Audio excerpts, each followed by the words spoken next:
Hi friends, welcome to my YouTube channel Faisal Vlogger.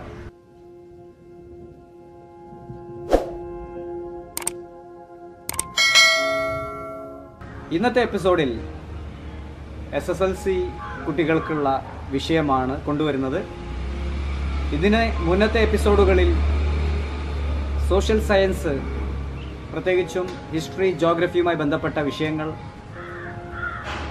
Video ചെയ്തു. മികച്ച പ്രതികരണമാണ് വിവിധ ഭാഗങ്ങളിൽ നിന്നും എനിക്ക് ലഭിച്ചത്. അതുകൊണ്ട് തന്നെ കൂടുതൽ ആളുകൾ വിവിധ വിഷയങ്ങളിൽ നമ്മളോട് എക്സാമിനേഷനുമായി ബന്ധപ്പെട്ട വീഡിയോ ചെയ്യാൻ ആവശ്യപ്പെട്ടു.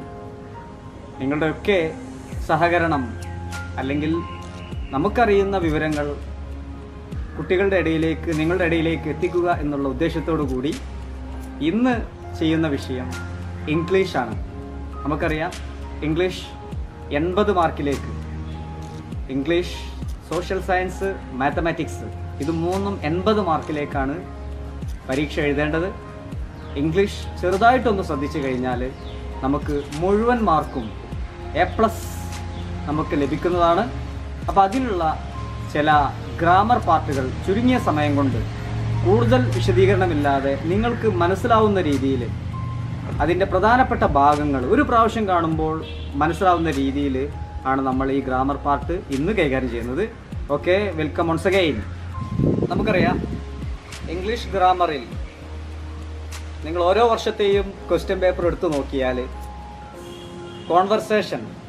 ഈ കോൺവെർസേഷനിൽ സാധാരണ question making, conditional clause, question tag, had better, ഇതേപോലെയുള്ള സംഭവം ഉണ്ടാവും. നമ്മൾ ഇതിൽ ആദ്യം ചർച്ച ചെയ്യുന്നത് കണ്ടീഷണൽ ക്ലോസ് അഥവാ ഇഫ് ക്ലോസ് എന്നാണ് അതിന് പറയാറുള്ളത്. സാധാരണ ക്ലാസ്സിൽ പഠിപ്പിക്കുമ്പോൾ കുട്ടികൾക്ക് ഇത്തരം വിഷയങ്ങളോട് ഒരു എതിർപ്പ് അല്ലെങ്കിൽ ഒരു താല്പര്യക്കുറവ് വരാനുള്ള കാരണം നമ്മളുടെ വേ ഓഫ് ടീച്ചിങ്, അത് നമ്മൾ ആകെ ബേജാറാക്കിയിട്ട്, കാരണം നമ്മൾ സാധാരണ കുട്ടികളെയും ക്ലാസ്സിൽ കാണണം. അത് കൂടുതൽ പേർക്കും അറിയുന്ന സംഭവമാണ്. നമ്മൾ എബോ ആവറേജ് മാത്രമല്ല ക്ലാസ്സുകളുള്ളത്, ആവറേജ്, അതേപോലെ തന്നെ പെട്ടെന്ന് ക്യാച്ച് ചെയ്യാൻ പറ്റാത്ത ആളുകൾക്കുണ്ടാവും. അപ്പോൾ അത്തരം സന്ദർഭത്തിൽ നമ്മൾ പറയേണ്ടത് ഈ രീതിയിൽ പറഞ്ഞു കഴിഞ്ഞാൽ ബുദ്ധിമുട്ടാവും. ഇപ്പോൾ conditional clause, probable condition, improbable condition, impossible condition, അതേപോലെ തന്നെ ഇഫ് ക്ലോസ്, മെയിൻ ക്ലോസ്, ഇങ്ങനെയുള്ള ഡിവിഷൻ, അതിൻ്റെ കാര്യങ്ങൾ ഒക്കെ ആകുമ്പോൾ ആ കൺഫ്യൂഷനാവും. ഇവിടെ വളരെ സിമ്പിളായിട്ട് നമുക്ക് ഒരു ഉദാഹരണ സഹിതം ഇത് പഠിക്കാൻ പറ്റും. കണ്ടീഷണൽ ക്ലോസ് അഥവാ ഇഫ് ക്ലോസ് ക്വസ്റ്റ്യൻ കണ്ടാൽ തന്നെ അറിയാൻ സാധിക്കും. സോ വളരെ simple example, if you study well, for example, you will pass. If you studied well, you would pass. If you had studied well, you would have passed. If you study well, അത് നമ്മൾ ആദ്യത്തെ sentence, അതായത് if ക്ലോസിൽ വെർബാണ് കുട്ടികൾ നോക്കേണ്ടത്. നിങ്ങൾ ആകെ ശ്രദ്ധിക്കേണ്ടത്, if close ചോദ്യം ചോദിച്ചു കഴിഞ്ഞാൽ അതിൽ വെർബ് നോക്കുക. അത് നിങ്ങൾക്ക് പറയാൻ പറ്റുമല്ലോ. മൂന്നാമത്തെ വേർഡ് മിക്കവാറും വെർബായിട്ട് വരും. അപ്പോൾ അതിൽ വെർബ് നോക്കുക. If you study well, study ഏത് ടെൻസിലാണ് ചോദിച്ചിട്ടുള്ളത്? വെർബിൻ്റെ ഒന്നാമത്തെ രൂപം V1, if you study well. രണ്ടാമത്തെ ഒരു സെൻറ്റൻസ് തന്നു, if you studied well, studied V2 ആണ്, വെർബിൻ്റെ രണ്ടാമത്തെ രൂപം, past tense. If you had studied well, past perfect tense. അപ്പോൾ വളരെ സിമ്പിളായിട്ട് നമ്മൾ ഇഫ് ക്ലോസിൽ വെർബ് V1 ആണെങ്കിൽ ആൻസറിൽ മെയിൻ ക്ലോസിൽ സബ്ജക്റ്റിന് ശേഷം വിൽ ഉപയോഗിക്കാം. If you study well, study V1, അവിടെ അപ്പുറത്ത് ആൻസർ വില്ല്. സ്റ്റഡീഡ് രണ്ടാമത്തെ സെൻറ്റൻസ് തന്നു, സ്റ്റഡീഡ് V2 ആണ്, അതുകൊണ്ട് നമ്മൾ എന്ത് ചെയ്യുന്നു? Would plus V1. മൂന്നാമത്തത് ഇഫ് യു ഹാഡ് സ്റ്റഡീഡ് ആണെങ്കിൽ വുഡ് ഹാവ്, അതിനുശേഷം വെർബിൻ്റെ മൂന്നാമത്തെ രൂപം ചേർക്കുക. നമുക്ക് പറയാൻ പറ്റും, if you study well, study V1, നിങ്ങൾ ഇഫ് യു സ്റ്റഡി വെൽ, നീ പഠിച്ചാൽ യു വിൽ പാസ്, നിനക്ക് പാസ്സാവാം. If you studied well, studied V2 അതുകൊണ്ട് you would pass. If you had studied, you would have passed. ഇംഗ്ലീഷിൽ കണ്ടീഷണൽ ക്ലോസ് അഥവാ if ക്ലോസിൽ ഇത്തരത്തിലുള്ള ചോദ്യങ്ങളെ ചോദിക്കൂ. നിങ്ങൾ ക്വസ്റ്റ്യൻ പേപ്പർ എടുത്ത് നോക്കുമോ, അത്തരം ഡെഫിനറ്റ് ആയിട്ട് നമുക്ക് പറയാൻ സാധിക്കും ഈ രീതിയിലുള്ള ചോദ്യങ്ങളാണ്. ഇനി ചെറിയ ഉദാഹരണം നമുക്ക് പറയാം, ചെറിയ ചെറിയ ഉദാഹരണങ്ങൾ. If you watch this video you will get A+. അതൊരു ഉദാഹരണം. അപ്പോൾ ഇഫ് യു വാച്ച് എന്ന് പറയുന്നത് V1, അതുകൊണ്ട് നമ്മൾ വില്ല് വെച്ചു, വില്ല് ഉപയോഗിക്കുന്നു. If you watched this video you would get A+. Okay. മൂന്നാമതൊരു ഉദാഹരണം, if you had watched this video you would have got A+. അതായത് നേരത്തെ പറഞ്ഞ പോലെ ഇഫ് ക്ലോസിൽ വെർബ് ഒന്നാമത്തെ രൂപമാണെങ്കിൽ, സിമ്പിൾ പ്രസന്റ് ടെൻസ് ഒന്നാമത്തെ രൂപമാണെങ്കിൽ നമുക്ക് വില്ല് ഉപയോഗിക്കാം, വില്ല്, ഷാള്, കാന്, മേ. V2 ആണെങ്കിൽ നമുക്ക് വുഡ്, ഷുഡ്, മൈറ്റ്, കുഡ് ഉപയോഗിക്കാം. ഹാഡ് പ്ലസ് V3 ആണെങ്കിൽ would have plus PP, should have plus PP, might have plus PP, could have plus PP. അപ്പോൾ ഇത്തരം വളരെ സിമ്പിളായിട്ട് നമുക്ക് കണ്ടീഷണൽ ക്ലോസിനെ ഉപയോഗിക്കാൻ പറ്റും. മറ്റൊരു ഉദാഹരണം കൂടി പറഞ്ഞിട്ട് നമുക്ക് അടുത്ത ഗ്രാമറിലേക്ക് പ്രവേശിക്കാം. അപ്പോൾ നമ്മൾ ഇതിൻ്റെ ഇഫ് ക്ലോസിൻ്റെ ഒരു ഉദാഹരണം നമ്മൾ ഇവിടെ ഒരു ഉദാഹരണം നേരിട്ട് കാണിക്കുകയാണ്. ഇപ്പോൾ ഇത് ഒരു ചിക്കു ട്രീ ആണ്, ഈ മുറ്റത്തുള്ള ചിക്കു മരം. ചെറിയ സിമ്പിളായിട്ട് നമുക്ക് ഇഫ് ക്ലോസിലൂടെ പറയാം. If you pluck a chikoo, if you pluck a chikoo, pluck V1 ആണ്. നിങ്ങൾ ഒരു ചിക്കു പറിക്കുകയാണെങ്കിൽ you can eat it. If you pluck a chikoo you can eat it.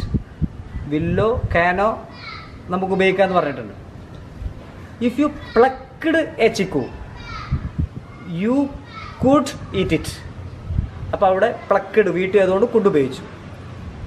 If you had plucked a chikoo you could have eaten it. If you had പ്ലക്ക്ഡ് ആയതുകൊണ്ട് നമ്മൾ എന്ത് ഉപയോഗിക്കുന്നു? Could have plus V3, could have eaten it. അടുത്തത് കോൺവെർസേഷനിൽ had ബെറ്ററിൻ്റെ form usage സാധാരണ ചോദിക്കുന്ന ഒരു ചോദ്യമാണ്. Had better നമ്മൾ കംപ്ലീറ്റ് ചെയ്യുമ്പോൾ ഹാഡ് ബെറ്ററിന് ശേഷം കുട്ടികൾ ഉണ്ടാക്കുന്ന മിസ്റ്റേക്ക് എന്ന് പറയുന്നത് ഹാഡ് ബെറ്ററിന് ശേഷം അപ്രതീക്ഷിതമായിട്ട് ടു ഉപയോഗിക്കാറുണ്ട്. ഇവിടെ നിങ്ങൾ ആകെ ശ്രദ്ധിക്കേണ്ടത് ടു എന്ന അത് ഉപയോഗിക്കരുത്. ഉദാഹരണമായിട്ട് യു ഹാഡ് ബെറ്റർ അത് കംപ്ലീറ്റ് ചെയ്യാനുണ്ടാവും. You had better go there, you had better come early, you had better sleep early, you had better wear chappals. ഇവിടെ ഹാഡ് ബെറ്ററിൽ നമ്മൾ ഹാഡ് ബെറ്ററിന് ശേഷം ടു ഉപയോഗിക്കരുത് എന്നുള്ളതാണ് നമ്മൾ ശ്രദ്ധിക്കേണ്ടത്. ടാഗ് ക്വസ്റ്റ്യൻ അഥവാ ക്വസ്റ്റ്യൻ ടാഗ് നിങ്ങളുടെ ഇംഗ്ലീഷ് ക്വസ്റ്റ്യൻ പേപ്പറിൽ ഏറ്റവും എളുപ്പം മാർക്ക് നേടാൻ പറ്റിയ ചോദ്യങ്ങളാണ് ക്വസ്റ്റ്യൻ ടാഗിൽ ഉണ്ടാവുക. ക്വസ്റ്റ്യൻ ടാഗിൻ്റെ ചോദ്യം കണ്ടു കഴിഞ്ഞാൽ ക്വസ്റ്റ്യൻ നെഗറ്റീവ് സ്റ്റേറ്റ്മെൻ്റ് ആണെങ്കിൽ ആൻസർ പോസിറ്റീവും, പോസിറ്റീവ് ആണെങ്കിൽ ആൻസർ നെഗറ്റീവും. ഇപ്പോൾ ചോദ്യത്തിൽ നെഗറ്റീവിനെ സൂചിപ്പിക്കുന്ന വാക്കുകളുണ്ട് എങ്കിൽ നിങ്ങളത് ആൻസർ പോസിറ്റീവേ വരാവൂ. ആൻസറിൻ്റെ കൂടെ നോട്ട് അല്ലെങ്കിൽ ഇൻറ്റ് വരാൻ പാടില്ല. ഇപ്പോൾ നെഗറ്റീവിനെ സൂചിപ്പിക്കുന്ന വാക്കുകൾ ചോദ്യത്തിൽ നോക്കുക. No, not, never, seldom, rarely, scarcely, hardly, ഇതൊക്കെ നെഗറ്റീവിനെ സൂചിപ്പിക്കുന്ന വാക്കുകളാണ്. അത്തരം വേർഡ്സ് ചോദ്യത്തിലുണ്ട് എങ്കിൽ ആൻസർ പോസിറ്റീവ് ആയിരിക്കണം. നേരെ മറിച്ച് ആൻസർ പോസിറ്റീവ് ആണെങ്കിൽ, ക്വസ്റ്റ്യൻ പോസിറ്റീവ് ആണെങ്കിൽ ഉത്തരം നെഗറ്റീവ് ആയിരിക്കും. ഇതിൽ വളരെ സിമ്പിളായിട്ട് നിങ്ങൾ ചോദ്യം നോക്കുക. ക്വസ്റ്റ്യൻ ടാഗിൻ്റെ ചോദ്യം തന്നു കഴിഞ്ഞാൽ അതിൽ ഓക്സിലറി വെർബ്സ് ഉണ്ട് എങ്കിൽ ഉത്തരം വരുന്നത് ആ ഓക്സിലറി വെർബ്സ് വെച്ചിട്ടാണ്. അതാണ് ആദ്യമായിട്ട് നിങ്ങൾ ശ്രദ്ധിക്കേണ്ട സംഗതി. ചോദ്യത്തിൽ ഓക്സിലറി വെർബ്സ് ഉണ്ട് എങ്കിൽ ആൻസർ നിർബന്ധമായിട്ട് ഓക്സിലറി വെർബ് വെച്ചിട്ടായിരിക്കും ഉണ്ടാവുക. ഉദാഹരണമായിട്ട് is, are, am, was, were, has, have, had, will, shall, can, may etcetera. ഇതൊക്കെയാണ് ഓക്സിലറി വെർബ്. ഇത്തരം ഓക്സിലറി വെർബ്സ് ഏതെങ്കിലും ഉണ്ടെങ്കിൽ അതിനെ പുറത്തേക്ക് എടുത്തിട്ട് അത് ഉപയോഗിച്ചിട്ടാണ് ആൻസർ ഉപയോഗിക്കേണ്ടത്. പിന്നെ ഞാൻ പറഞ്ഞു, ചോദ്യം നെഗറ്റീവ് ആണെങ്കിൽ ആൻസറിൻ്റെ കൂടെ പിന്നെ നോട്ട് ചേർക്കാൻ പാടില്ല.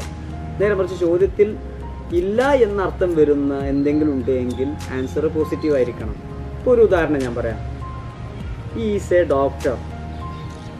വളരെ simple answer. Is a doctor. ചോദ്യത്തിൽ ഓക്സിലറി വെർബ് ഉണ്ടോ എന്നാണ് ആദ്യം നിങ്ങൾ നോക്കേണ്ടത്. ഈസ് എന്ന ഓക്സിലറി വെർബ്. ഇനി അടുത്ത് നോക്കേണ്ടത് ചോദ്യം പോസിറ്റീവ് ആണോ നെഗറ്റീവ് ആണോ. ഈസ് എ ഡോക്ടർ, അയാളൊരു ഡോക്ടർ ആകുന്നു. അപ്പോൾ അതുകൊണ്ട് അത് പോസിറ്റീവാണ്. സ്വാഭാവികമായിട്ടും ആൻസറിൽ ഇൻഡ് വരണം. Is a doctor, auxiliary verb ഏതാ? ഈസ്. അപ്പോൾ ആൻസർ ഈസിൻഡ് ഹി. ആദ്യം ഓക്സിലറി വെർബിനെ ഇങ്ങോട്ട് പുറത്തേക്ക് എടുക്കുന്നു. പിന്നെ എന്താണോ ചോദ്യത്തിലെ സബ്ജക്റ്റ് അത് ഇവിടെ എടുത്ത് എഴുതുന്നു. ഈസിൻഡ് he. They are playing football. മറ്റൊരു ചോദ്യം. They are playing football. അതിലെ ഓക്സിലറി വെർബ് ആറ്. അപ്പോൾ അതിനെ പുറത്തേക്ക് എടുക്കുന്നു. ആറ്, അതിൻ്റെ കൂടെ നോട്ട് ചേർക്കുന്നു. ആറിൻ്റെ they. They will not come tomorrow. മറ്റൊരു ചോദ്യം. They will not come tomorrow. അതിൽ ഓക്സിലറി വെർബ് ഉണ്ട്. അതിനെ പുറത്തേക്ക് എടുക്കുന്നു. വില്ല്, പിന്നെ നോട്ട് എന്ന ഇതുള്ളത് കൊണ്ട് ആൻസറിൽ ഒരിക്കലും നോട്ടിൻ്റെ ആവശ്യമില്ല. അപ്പോൾ they will not come tomorrow. Will they. മറ്റൊരു ചോദ്യം. ഈ ഹാസ് എ പെൻ, അല്ലെങ്കിൽ ഈ ഹാസ് എ കാർ, അല്ലെങ്കിൽ ഈ ഹാസ് എ ടോയ്. വളരെ സിമ്പിൾ. ഓക്സിലറി വെർബ് ആദ്യം നോക്കുക. ഓക്സിലറി വെർബ് എടുത്തിട്ട് ആൻസർ ഉണ്ടാക്കുക. He has a car, hasn't he. She is dancing, isn't she. There will be no class tomorrow. അവിടെ auxiliary verb ഉണ്ട്. അപ്പോൾ will എന്ന auxiliary verb വെച്ചിട്ട് ഉപയോഗിക്കാം. There will be no negative, അതുകൊണ്ട് പിന്നെ ആൻസറിൽ നോട്ട് പാടില്ല. വിൽ ദർ, ഒരു ക്വസ്റ്റ്യൻ മാർക്ക്. ഇനി നമ്മളിപ്പോൾ ഓക്സിലറി വെർബ് ഉള്ള ക്വസ്റ്റ്യൻസിൻ്റെ ക്വസ്റ്റ്യൻ ടാഗ് ഉണ്ടാക്കുന്നത് നമ്മൾ പഠിച്ചു. വളരെ സിമ്പിളാണ് എന്ന് പറഞ്ഞു. അതിലൊരു ചെറിയൊരു എക്സെപ്ഷണൽ കേസ്. ഇപ്പോൾ I am a little late. അവിടെ സാധാരണ തെറ്റി പോകാറുണ്ട്. അവിടെ ആമിൻ്റെ കൂടെ ഇൻഡ്, ആമിൻഡ് ഐ എന്ന് വെക്കാറുണ്ട്. അത് ഉപയോഗിക്കാറില്ല. ആ കേസിൽ മാത്രം ആറിൻ്റെ അവിടെ വെക്കാം. ആമിൻ്റെ എന്ന പ്രയോഗമില്ല, ആറിൻ്റെ വെക്കാം. നേരെ മറിച്ച് I am not late at all, am I, അതൊക്കെ. ഇനി ഓക്സിലറി വെർബ് ഇല്ലാത്ത സാഹചര്യങ്ങൾ വളരെ സിമ്പിളാണ്. മെയിൻ വെർബ് നോക്കിയാൽ മതി. മെയിൻ വെർബ് യെസ് ഫോം ആണെങ്കിൽ, സിംഗുലർ ആണെങ്കിൽ ഡസ്, പ്ലൂറൽ ആണെങ്കിൽ ഡു, V2 ആണെങ്കിൽ ഡിഡ്. ബാക്കിയൊക്കെ പഴയ നിയമം. ഇപ്പോൾ ഒരു ഉദാഹരണം നമുക്ക് പറയാം. He writes exam. അതിൽ ഓക്സിലറി വെർബ് ഇല്ല, മെയിൻ വെർബ് റൈറ്റ്സ്. അപ്പോൾ ആൻസർ റൈറ്റ്സ് ആണെങ്കിൽ ആൻസർ വരിക ഒന്നെങ്കിൽ ഡു, ഡസ്, ഡിഡ്.